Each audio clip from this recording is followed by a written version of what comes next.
Hey, folks, welcome to another edition of the A-List Podcast. I am your host, Sherrod Blakely, with the co-host with the most, Kwani A. Lunis. What's going on, Kwani? I'm doing well. As you can see, I have my New Year's outfit on. Well, if you're listening, you can't see this, but I wore my New Year's outfit because I have nowhere to go. Well, that makes two of us. I'm still kind of basking in the afterglow of Christmas Day, because one of the cool things about having like sort of kind of but not really adult age kids is that as they get older, they step their Christmas game up. Oh, So my son, he usually gives me like, kind of the kind of cheesy kids gifts. a This tie. year, gift cards, plural, not Gift cards singular. for where though? Oh, singular. Plural, not Oh, singular. okay. More So than one where? gift card, which to me was amazing because, you know, that's not who he is. He's He's got evolving. money now. He's making little cheddar. So this was a good Christmas for me. This was a really good Christmas for me. I hope it was a good one for you. It was. It was a really good Christmas. I got to see my family and we spent a lot of time together. We watched some movies, ate a lot of popcorn. It was good. What movie did you watch? We actually watched Soul, which is on Yes, Disney. Yes. Are we gonna talk about it? we're Have you gonna seen it? talk about Soul. Oh, snap. Yes. That was, you know what? That was a much more grown folks movie than I thought. My mom was like, "Why is Disney trying to traumatize these kids? Yeah. It's not for children." I'm No, I mean, sorry. I just think about like a 7, 8, 9-year-old watching that movie, and they're probably thinking in their head, like, what the hell is this? So, This yes. is this is not for us. This is for like pops. I mean, it was a really good movie. I thought it had a lot of really mature themes, not like gross sex type themes, Yeah, but just yeah.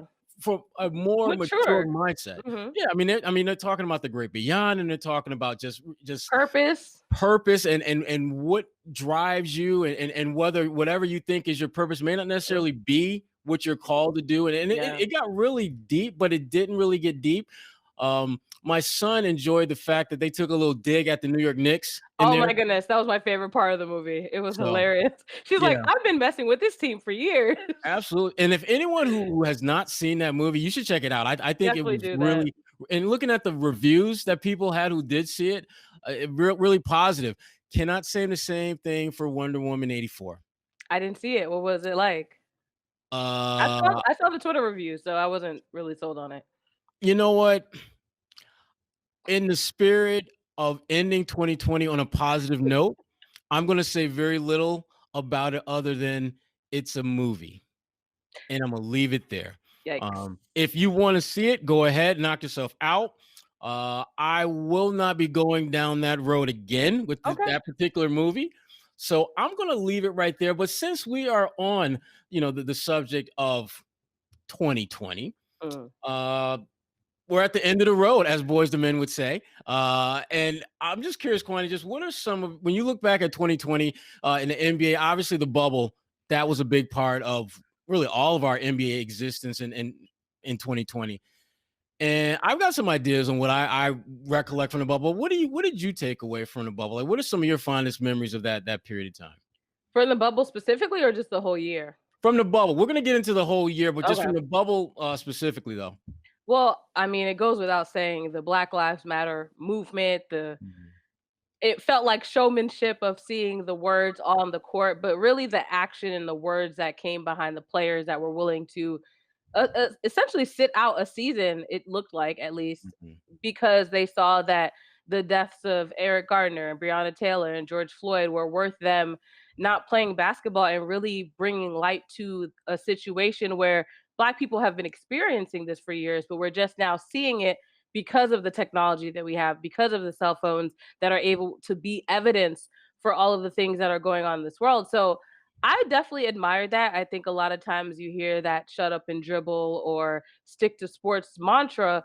And the reality is that we are dealing with Black players that at the end of the day, I always say this, if a Jaylen Brown were to walk in the middle of nowhere, Mississippi, somewhere where no one knows who he is, and he's just another Black guy, he's going to deal with the same kind of consequences or types that any other what we would call normal Black guy would deal with. So for them to really put their careers on the line, I know it sounds dramatic because people are like, oh, they make millions of dollars, but it really was them sacrificing the sport that they've played their entire lives to do what was considered a service for the greater good. So I definitely admired that. I appreciated it. As someone that does not have as big as a platform, I think they definitely did the right thing in the Yeah, bubble. I mean, there's no question in my mind that players I thought recognized the opportunity to be in a bubble and utilize that moment to magnify issues that they feel passionate about. Uh, Mhm. when I think about that time in a bubble, the moment that probably resonated with me more than any other moment was after Jacob Blake's killing. Doc Rivers gave that emotional Mhm. press conference. And for me, that resonated in a way that, I mean, just being, keeping it 100. I've been covering the league for over 20 years, and that was the very first time any coach or player ever evoked emotions in me Mm. that moved me to tears, that moved me in ways I've never been moved before by a coach or a player. And it was, Doc, he spoke about things that as a black man, I've felt and experienced. I know exactly what it feels like to walk into a room and be treated completely different and less than for no other reason than the color of my skin. I think back to when I was in Detroit and I was on the road in San Antonio, and I was stopped going to the elevator to my room because apparently there was some trouble in the hotel that weekend. And my immediate response was, "What does that have to do with me?" And uh, that led to a very, I'll just call it intense conversation between me and one of the managers there at that particular establishment. But it was again, that was uh, there was literally nothing I did that had anything to do with whatever they were talking about that happened that weekend. And make it matters worse, I literally had my key to my room in my hand. So I kind of belonged there. I kind of was paying to be there. But those are the type of things that when Doc Rivers talks about, why can't they just, you know, love us as much as we love this country? Those are the kind of moments that really resonate and make it just very painful in many ways, in many respects, for a lot of black people and Yeah. for a lot of these black players who, if it's not affecting them directly, they have family members who have experienced a lot of the pain and trauma that we're talking about. And I think about COVID-19 and how there's a segment of society that thinks it's just not that big a deal, and it doesn't really affect me. And then I think about a guy like Karl Anthony Towns, who's lost 7 family members to COVID-19, including his mother.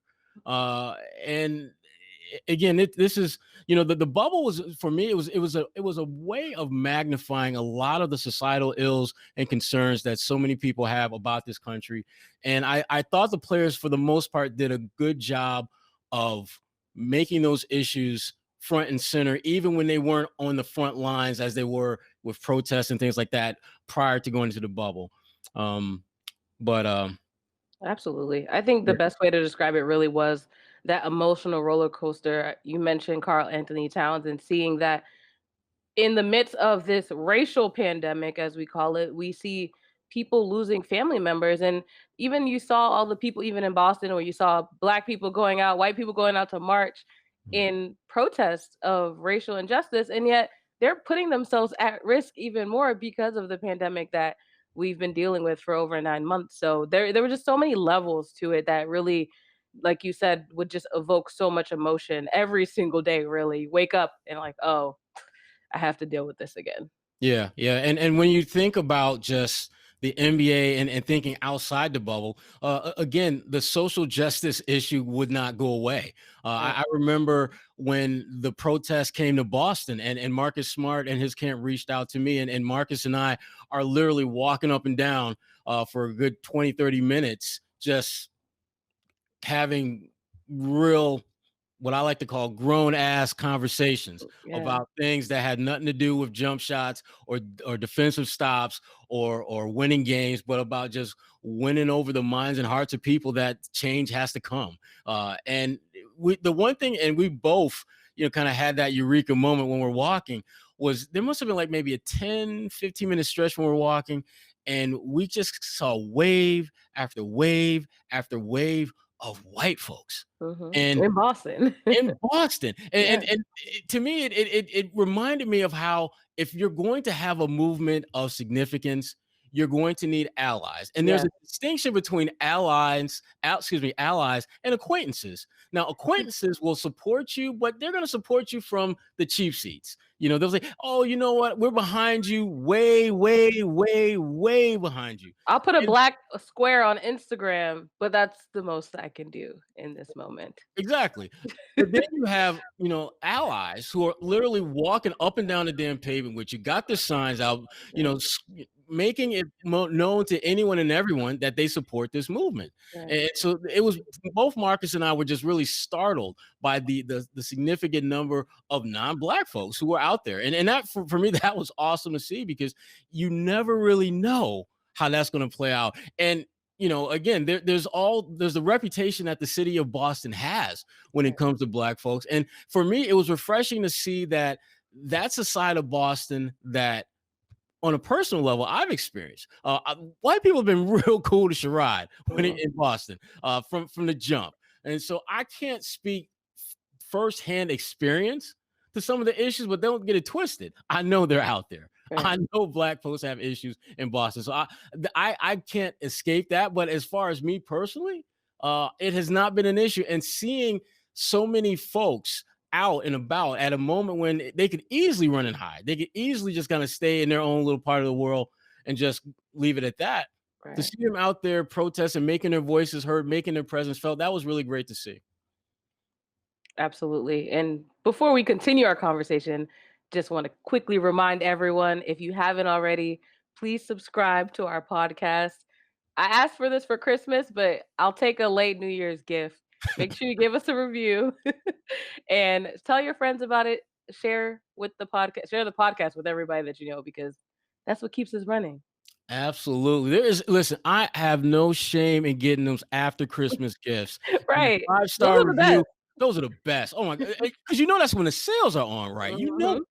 Well, wait a minute. Kwani from Jersey, what am I saying? Of course she knows that. That's it. Absolutely. That's how we roll. Right.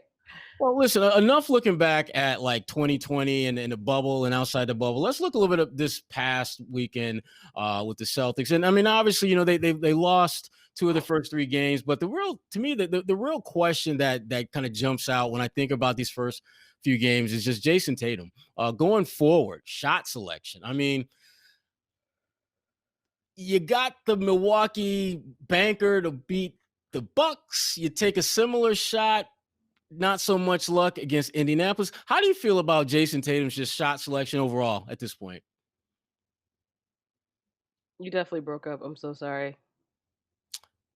How do you feel about Jayson Tatum's shot selection at this point?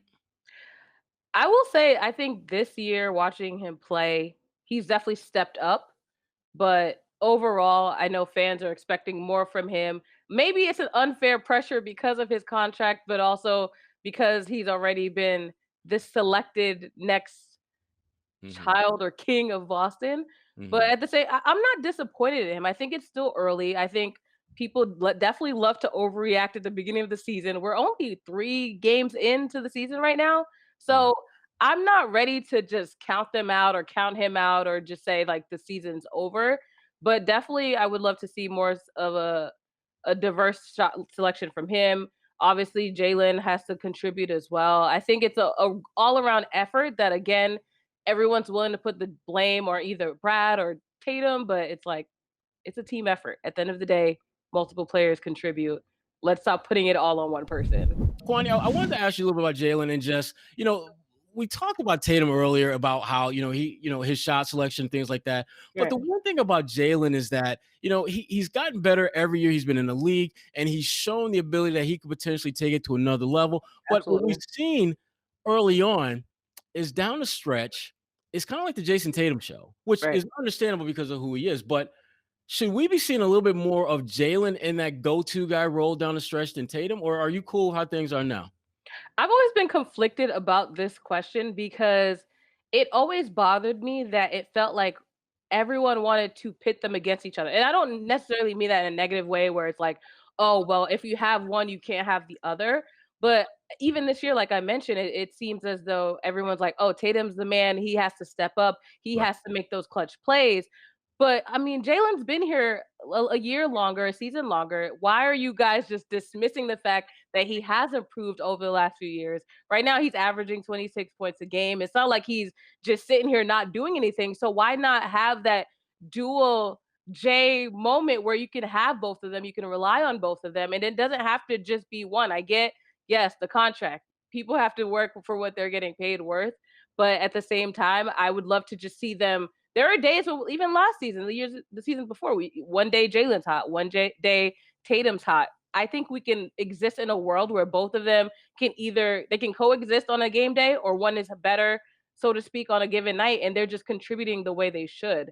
So I would love to see Jaylen step up more and be more confident in that role, even though the media, I mean, we're guilty of it. The fans are probably guilty of just giving Tatum this gold baton and telling him to run with it. I would love for him to really continue to step into that confidence and just be like, all right, forget the haters, forget the media, and just go with it and really show Boston what he's about. Because, like you said, he should have been an All-Star this year. That's without a question. So I want to see him step up even more, so that even if there is not an All-Star game, we will know without a doubt that he should be chosen in 2021. Yeah. See, here's my thing. Last year, I really wanted to see Tatum step up. One, because I thought it was his time, and two, he was on every single fantasy league team I had. So there was that completely selfish reason there. No bias at all. No bias at all, none. But the thing about Jaylen Brown, and I talked about this on another one of a CLNS podcast with Adam Kaufman. Okay. As much as we want to talk about, Tatum being that leader, and if Jaylen wants to be more engaged, and then Tatum should be the guy to make it happen. Yeah. I think it has to happen that way. I think Tatum has to be the one to say, Jaylen, I need you to be more impactful down the stretch. I need you to be more. There needs to be less separation down the stretch than there is between those two. It just seems as though in the last 3 minutes of games, they just want to give the ball to Tatum, clear out, and just go from there. And I don't think that's going to win it for this team. I think they're going to need to keep teams on their toes, not sure who's going to take over the games. Is it going to be Jayson, or is it going to be Jaylen? Because Jaylen has shown the ability to be a big time shot maker. We've seen him knock down big buckets before. You go back to his days, even when he was in high school. I mean, I spent some time with his AAU coach and his high school coach, and they were telling me about in the state championship game his senior year, he goes to the free throw line, and he was a shaky free throw shooter. And Jaylen just went up there and said, okay, guys, we got this. Knocks down both shots, barely touches the rim, which is something that when you see Jaylen shoot free throws, that does not happen that often. But he knows how to step his game up in that moment. And I think I like to see him be a little bit more assertive. And I think Tatum has to be the one to encourage him to be more assertive. But then you have to wonder, is Tatum at that level from a maturity standpoint to be confident enough in his role as the face of the franchise, but comfortable enough to be willing to pass that baton on down the stretch to Jaylen? I mean, to me, it's like, is he closer to being that selfless leader versus Kyrie? Because to me, I look at those as the two extremes. Selfless leader is on one end of the spectrum. Kyrie Irving is on the other. And where does he fall into that spectrum? And I think that's something that we don't really have the answers to. But one But thing, isn't that unfair when you think about it?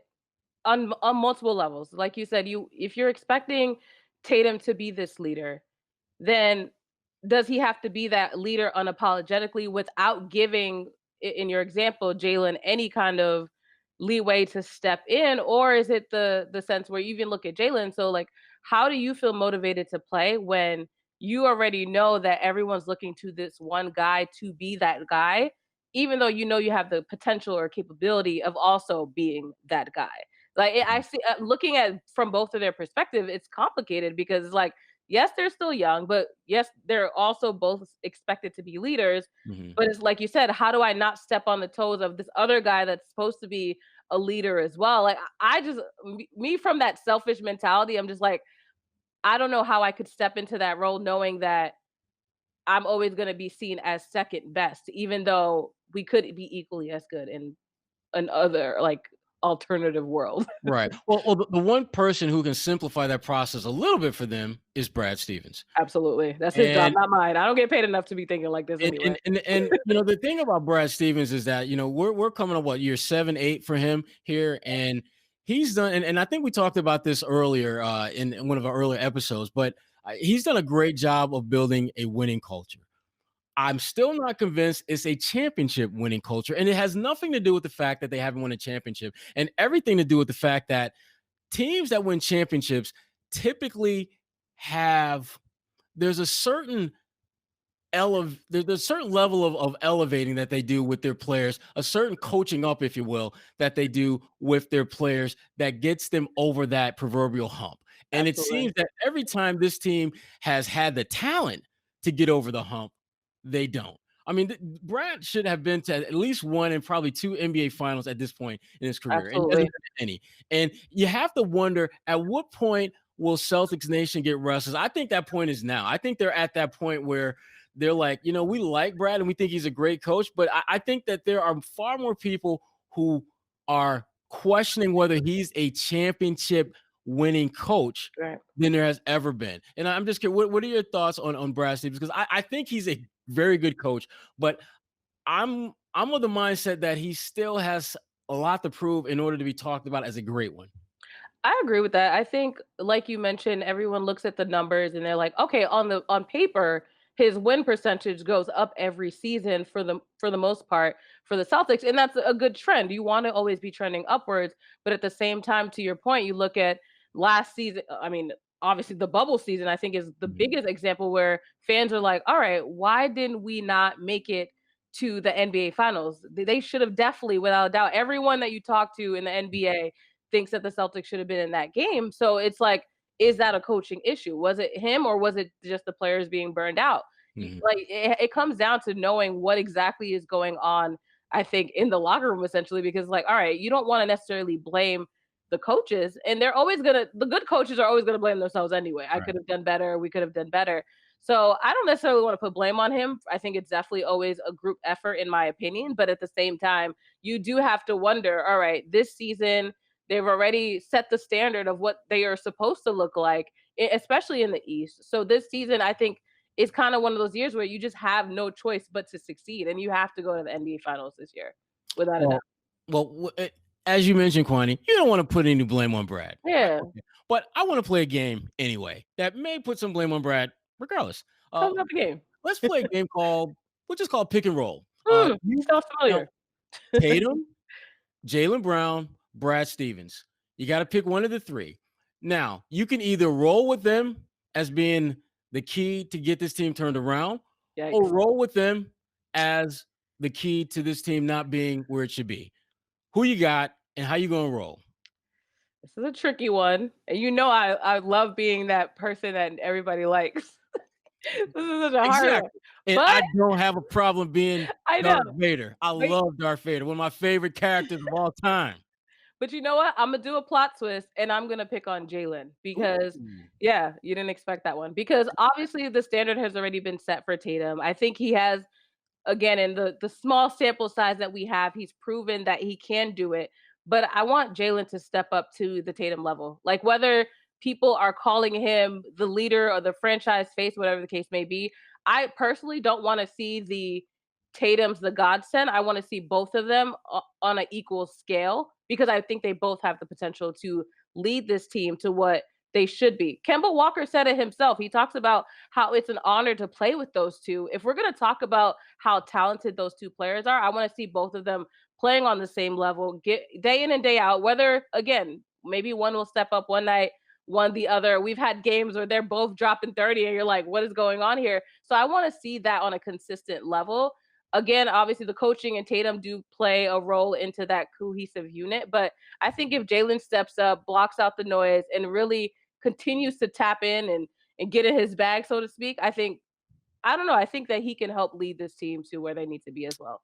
Yeah, you and your little plot twist. I got a little plot twist as well. Oh, I'm gonna dang. take Brad Stevens. Okay, And that's I'm not really a gonna plot twist, but And I'll oh, but listen. I'm rolling with him as being the guy that's going to get this thing where it needs to be. I think Brad Okay. will win a championship, and here's why: Brad, before our very eyes, is evolving as a coach. Yes. He is doing some things that I don't think he would have necessarily been comfortable doing 4 or 5 years ago. But he's starting to show the ability to become comfortable with being uncomfortable. And he sees some things, that's why. He knows that Daniel Tice right now from top to bottom can probably do more for this team than Robert Williams, who is more talented, Mm, but makes a lot of those young boy mistakes. right. But Brad is starting to embrace, you know what? When he's playing well, Daniel, you might only play 10 minutes. Don't care. Mm. And that's what coaching Michael is. Griffin, Yeah. you're exactly what I've always wanted at a center, Mhm. but you just might own, but because your minutes restriction, I'm not gonna press that. I'm gonna keep you within that framework. And if on those nights when you got it rolling, you still might only play 20 minutes. Right. Brad is becoming comfortable being the bad cop. And I love that Mm. because that to me was the one thing that frankly, if I had to go through what I think his biggest weaknesses are, I think that would be one of them. That he's too nice of a damn guy. That is a really good He's yeah, starting to get a little edge to him. He's starting to get a little nasty to him. And I love that because I yeah. think if you're going to win a championship as a head coach in this league and you don't got LeBron James or Right. Anthony Davis on your roster, Yeah. you need to have a little thuggishness in your Mhm. bag. And And tell I people think about we're themselves. starting to see that with Brad. Because again, you look at a guy like Peyton Pritchard, for example, who I Mhm. think is having a great start. He has already leapfrogged ahead of Tremont Waters. And He's already leapfrogged Carson Edwards. ahead of guys that Brad has been in the trenches with for a while and has seen those young guys develop. And Brad is just like, huh, I don't care. My boy from Oregon is balling better than y'all, and I'm going Yeah, to play him. I really yeah. don't care whether y'all sit. And normally I would send you to the G League. Don't really have that option now, so you're Right. just going to sit. Right. And I don't care. I'm trying to get this team better, win some games. Mhm. And Brett, I love that he's got a little bit more he's got a little more thought to his coaching game now. And I think that's a good thing. Not to give Belichick too much credit, but I feel like there may be some Belichick Yep. mentality there where you're like you said, you're doing what's best for the team. He's definitely talked about how he's talked to him and followed the career that he's had here with the Patriots. So I think that's what's needed. Boston is a city where they expect championships. That's without a doubt. So you look at the prime example of what has worked over the last 10 years, and it's doing what's best for the team, whether the players like it, whether the other coaching staff likes it. I think you're right. I think that's absolutely what Brad is doing, and I think that fans will eventually warm up to him if they realize that sometimes he's gonna do the things you don't like in order to get the win, and then y'all gonna shut up. Exactly. Exactly. One more game of pick and roll. Yeah. Pick and roll with teams now. Oh. Atlanta, Cleveland. Yes, the Cleveland Cadavers, Hmm. Orlando Magic, and the Pacers are all undefeated. All 3-0. Now, Who would have who- thought? well, that's what I'm asking you. Of those teams, are we talking fast start or fraudulent? Who would you Yikes. say is off to a fast start? Who would you say is being fraudulent? You got to pick one team Yikes. in one of those categories. And I'm going to pick the fraudulent one of the bunch. The Cav I can't even say the cat what did you say? Mhm. Cadaver? I can't The say the word. Why Cavs, I Kwani. can't speak. The Cavaliers? The Is that what you're Cavaliers. Yes, that's their official name, but they usually they're like dead on arrival most of the cadavers. I time. don't know why I couldn't say cadavers for like a good minute.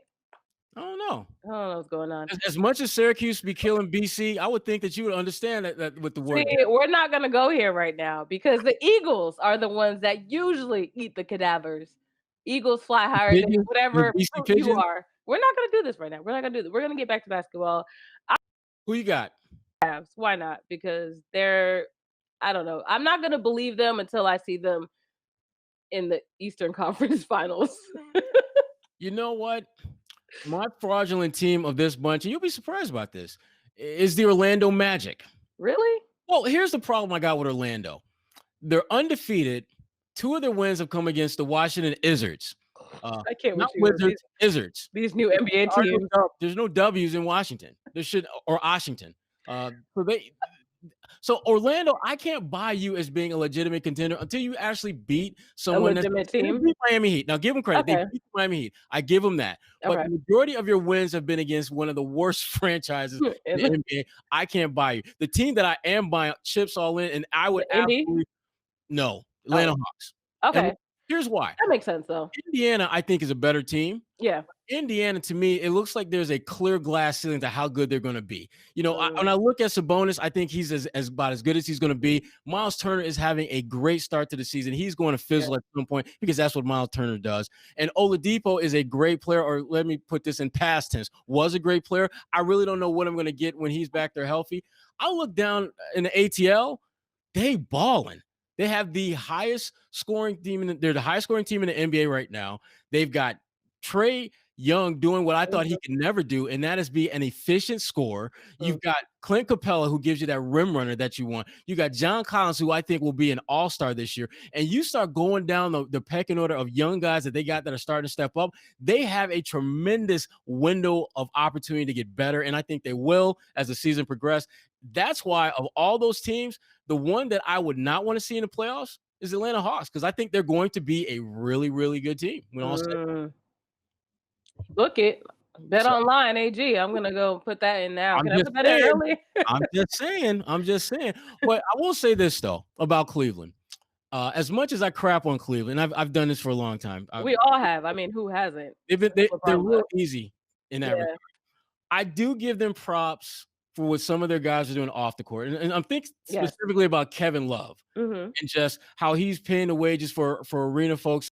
Kudos to Kevin Love. Special shout out to him for doing that. And also Yeah. Larry Nance Jr., who's put in some work working with small businesses in the Yeah. Cleveland area. So I give those guys major props for going above and beyond the call of duty as far as being not just good basketball players, but also good citizens. But the one thing we have seen is as we start to wrap this thing up is that one of the guys that I was really looking forward to seeing. Ja.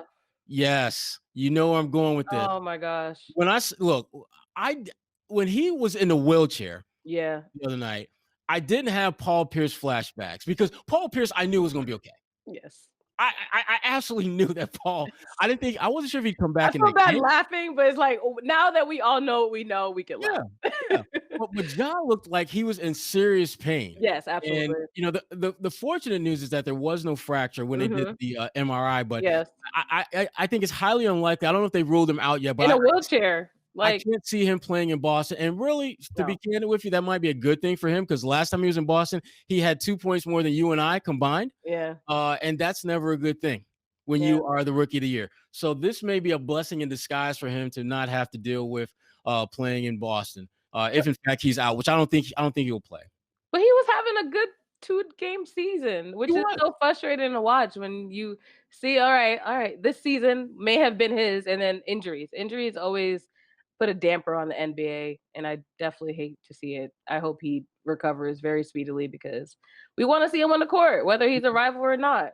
Yeah. Although when I looked at my fantasy league squad and I saw that I was playing against someone who had him, Yeah, 30, he was 30, what, 36 points per 2 games? Those yeah, 2 games? yeah. But I'm playing someone this week who had him in their lineup, and he's not going to get as much value out of him. Oh, he got to put him on injured reserve or something. Not soon enough. Unfortunately, he's locked in for the week. Damn it. Oh, that's not right.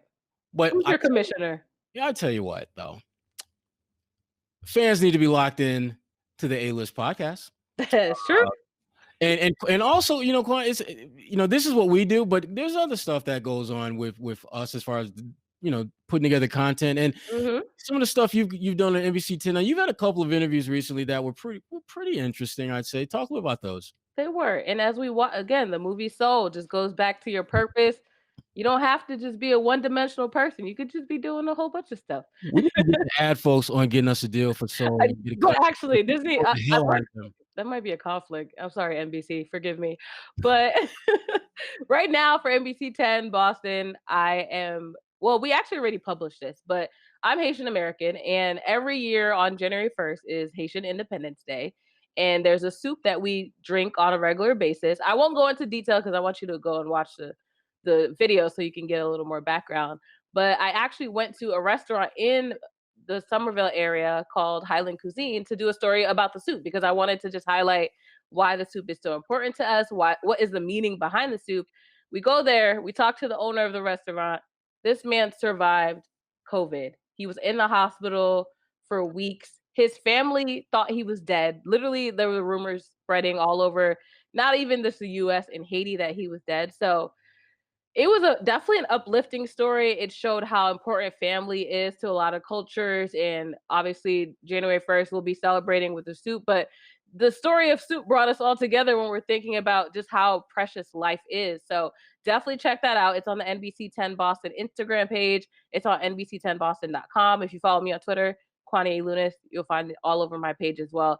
Definitely an uplifting story, but also if you don't know anything about Haitian culture, check it out because then you'll learn a little bit about my background and what we celebrate. That's what, and that for me, that was a big takeaway. I'm trying to learn a little bit more about Kwani, including what that A, Kwani A Luna stands for. All right. Did not Should I find do that it? out with the soup. Did not find that out with the soup piece, but I'm gonna keep searching. I'm gonna Wait, keep. should I do it now? Should I tell the people? No, Okay. you could do it start of New Year. Okay. That'll be your New Year's resolution to come clean with the people. There Okay. you go. There you Perfect. go. In addition to obviously the conversations we have, I also deliver different content on my website, You have a website? Yeah, Who made it? Sherrodblakely.com. Just kicked that off about a week or so ago, and there'll be different About a week content on there. ago. It'll be obviously the podcast you'll find there. Some written pieces will be there. I'll also be putting content on there about the educational stuff I do with BU and things like that. And it'll be a little bit of everything on there. I'm going to probably stay away from my alma mater, Syracuse University, putting stuff on there because I just don't feel the need. How did you happen to pick the two worst schools to be affiliated with? I don't understand. Syracuse was a very good journalism school, and BU is the bomb. No, we know it sucks to be you. Like that's the comment. Watch, we're gonna lose all our BU subscribers. Let me ask Listen, you. I'll shut up now. listen, you and your BC pigeons, y'all just need to chill. All right, y'all just need to chill. All right. You're Eagles. Get it right. Yeah. Anyway.